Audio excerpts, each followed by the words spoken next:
Perkenalkan, nama saya Alfanidin Veronica Stompul dengan NIM 2010101046. Saya dari Prodi Psikologi semester 4 dari FIP Unima. Berikut penjelasan saya tentang suatu gangguan yang terjadi pada kepribadian seseorang. Kepribadian ganda adalah kondisi ketika seseorang memiliki dua atau lebih kepribadian yang berbeda. Kepribadian ganda disebut juga gangguan identitas disosiatif. Kondisi ini umumnya disebabkan oleh pengalaman traumatis yang terjadi berulang kali di masa kanak-kanak. Kepribadian ganda atau dissociative identity disorder atau DID seringkali disamakan dengan skizofrenia. Padahal sebenarnya kedua kondisi ini berbeda. Skizofrenia dapat menimbulkan gejala yang mempengaruhi pemikiran, perilaku, dan perasaan penderitanya, tetapi tidak memiliki banyak kepribadian seperti pada penderita DID. Gejala khas pada orang dengan DID disorder adalah memiliki dua atau lebih kepribadian yang berbeda. Kepribadian lain yang dimiliki penderitanya ini disebut dengan kepribadian alternatif. Sementara kepribadian aslinya disebut dengan kepribadian inti. Saat kepribadian alternatif muncul, penderitanya akan mengalami amnesia atau hilang ingatan. Itulah sebabnya, si penderita umumnya tidak menyadari adanya kepribadian alternatif maupun ingatan mengenai apa yang dilakukan saat kepribadian alternatif mengambil alih dirinya. Dalam beberapa kasus, orang dengan kepribadian ganda ini mengambil keuntungan dari kepribadian alternatif yang dimilikinya. Sebagai contoh, orang dengan kepribadian inti yang pemalu dapat menggunakan kepribadian alternatif untuk menjadi lebih tegas dan mudah bergaul. Biasanya, pergantian kepribadian ini muncul akibat dipicu oleh stres dan peristiwa traumatis. Beberapa gejala psikologis yang mungkin akan muncul pada DID disorder.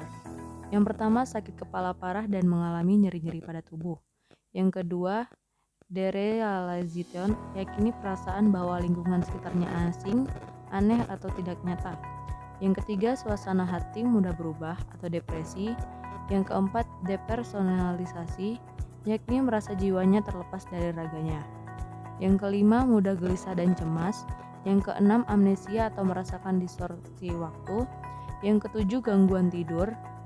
Yang kedelapan, cenderung memiliki gangguan makan. Yang kesembilan, halusinasi. Yang kesepuluh, timbul masalah seks. Yang kesebelas, penggunaan obat-obatan terlarang. Dan yang ke-12, keinginan melukai diri, dan hampir 70% orang dengan split disorder pernah melakukan percobaan bunuh diri. Penyebab utama dari DID disorder adalah pernah mengalami peristiwa traumatis.